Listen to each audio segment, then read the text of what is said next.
Première épître de Paul aux Corinthiens, chapitre 7. Pour ce qui concerne les choses dont vous m'avez écrit, je pense qu'il est bon, pour l'homme, de ne point toucher de femme. Toutefois, pour éviter l'impudicité, que chacun ait sa femme, et que chaque femme ait son mari. Que le mari rende à sa femme ce qui lui doit, et que la femme agisse de même envers son mari. La femme n'a pas autorité sur son propre corps, mais c'est le mari. Et pareillement, le mari n'a pas autorité sur son propre corps, mais c'est la femme. Ne vous privez point l'un de l'autre, si ce n'est d'un commun accord, pour un temps, afin de vaquer à la prière, puis retournez ensemble, de peur que Satan ne vous tente par votre incontinence.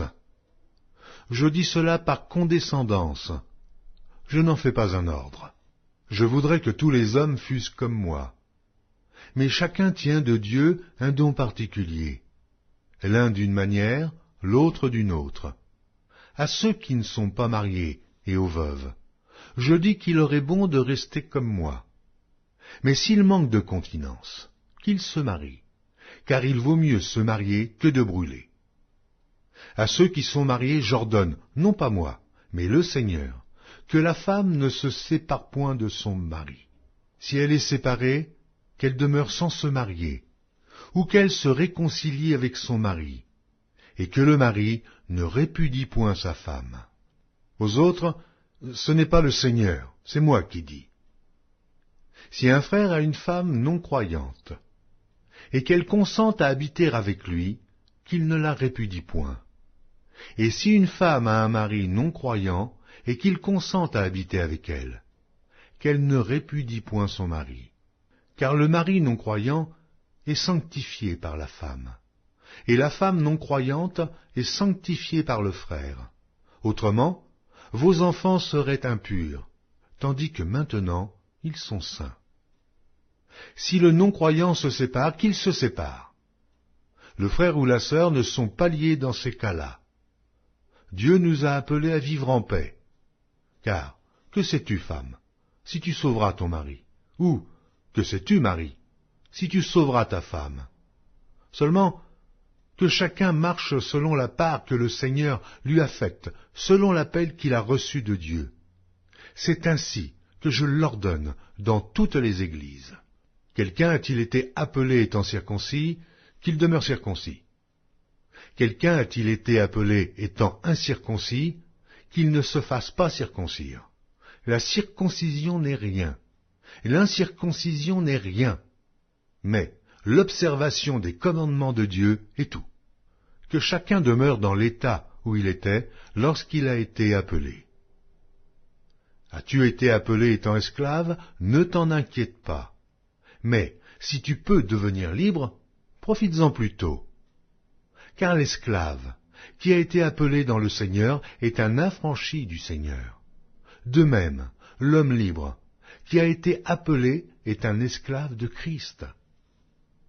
Vous avez été rachetés à un grand prix. Ne devenez pas esclaves des hommes. Que chacun, frère, demeure devant Dieu, dans l'état où il était lorsqu'il a été appelé. Pour ce qui est des vierges, je n'ai point d'ordre du Seigneur, mais je donne un avis, comme ayant reçu du Seigneur miséricorde pour être fidèle. Voici donc ce que j'estime bon. À cause des temps difficiles qui s'approchent, il est bon à un homme d'être ainsi. Es-tu lié à une femme? Ne cherche pas à rompre ce lien. N'es-tu pas lié à une femme? Ne cherche pas une femme. Si tu t'es marié, tu n'as point péché.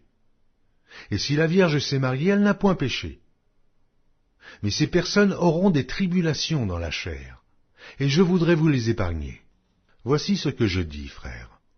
C'est que le temps est court, que désormais ceux qui ont des femmes soient comme n'en ayant pas, ceux qui pleurent comme ne pleurant pas, ceux qui se réjouissent comme ne se réjouissant pas, ceux qui achètent comme ne possédant pas, et ceux qui usent du monde comme n'en usant pas, car la figure de ce monde passe.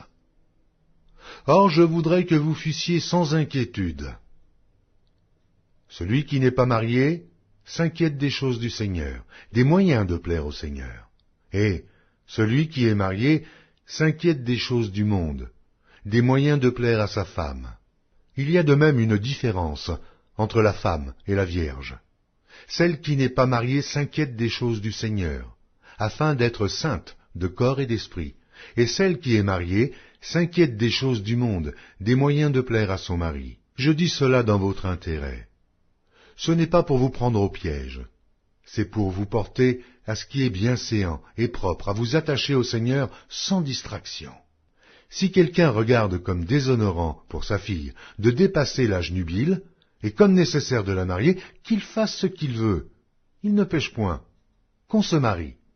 Mais celui qui a pris une ferme résolution, sans contrainte, et avec l'exercice de sa propre volonté, et qui a décidé en son cœur de garder sa fille vierge, celui-là fait bien.